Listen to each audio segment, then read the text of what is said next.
A lot of discussion about the bare minimum on this channel recently, and I tell you what, tomorrow Belarus versus Scotland, bare minimum. Bare minimum is a win, right? That is a bare minimum, right? Because if we don't walk away with a win, we're out of the World Cup. All right, how about that? So, how about that? Pressure? What pressure? Alan Shearer said it's for tyres.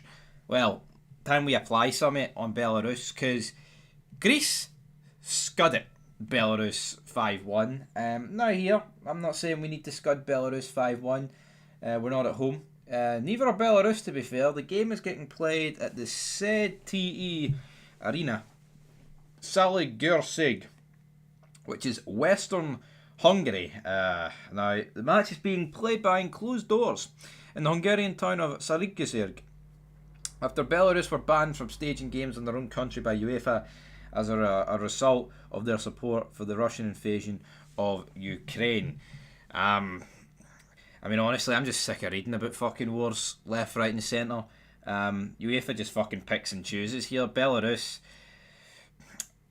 aren't being able to play at home because they backed the Russians instead of the Ukrainians. And we're going to have to go to Hungary instead of Belarus. Does that give us some form of advantage? Quite frankly, my dear, I don't give a damn. We should be picking up the result regardless if it's in Belarus or Hungary. Now that is around 227 kilometres from the Hungarian capital, Budapest. Never been to Hungary in my puff. Never been to. I would like to go to Budapest though. Do a nice wee Grand Prix track there. Now the game is on BBC Scotland, but now let's just give you the rundown in terms of our World Cup qualifier. So we drew 0-0 with Denmark. So our next 3 games for me have to be 3 wins. Away to Belarus, at home to Greece, and then at home to Belarus.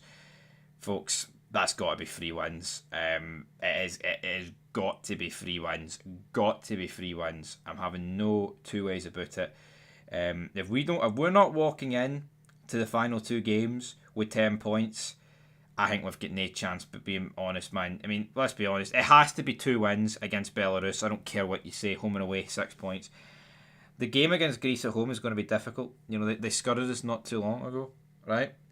But hopefully this team can step up to task. And yeah, I mean, I think against Denmark, we definitely shown signs of improvement.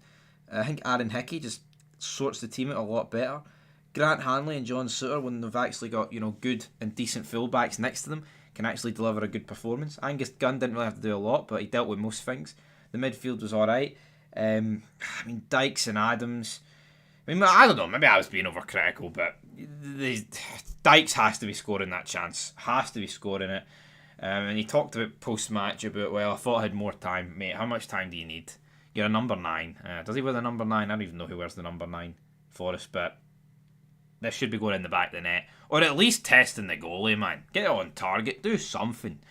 Lyndon Dykes. But yeah, tomorrow should, and I believe it will be 3 points. Now, in terms of the team that I believe he is going to play, well, I mean, could it be the exact same 11? It could be, right? But for me, I wouldn't be going with the same 11, man. I would change it up front. I wouldn't be playing Lyndon Dykes and Shea Adams. I would honestly, if you want to play 2 up top, why not give Hurst and Kieran Boy the game, right? Because no, why not? Seriously, why not? As for the midfield, I'm not that bothered about the midfield. I'd like to see Ben Doak in there. I mean, here Ben Doak and Kieran Boy up top. I could work for me. You know, you got the likes of Ferguson, McTominay, McGinn, and Christie was in there. I mean, I'd take Christie and put Ben Doak in. I think John McGinn, I don't know, man. He ran about very well, but it was in that final third we were kind of brutal. Robertson probably had one of his best games in a while. Defensively, I couldn't fault us against Denmark. Defensively, I thought we were good. It was going forward where we just truly lacked. I thought McTominay didn't have his greatest game for us, but here he still had a lot to say on the result. He could have easily got himself an assist, could have scored a few.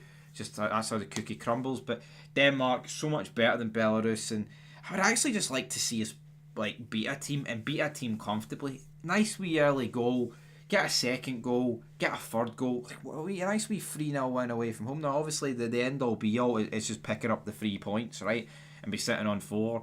I don't really know what the best result would be in the Greeks and the Danes match, right?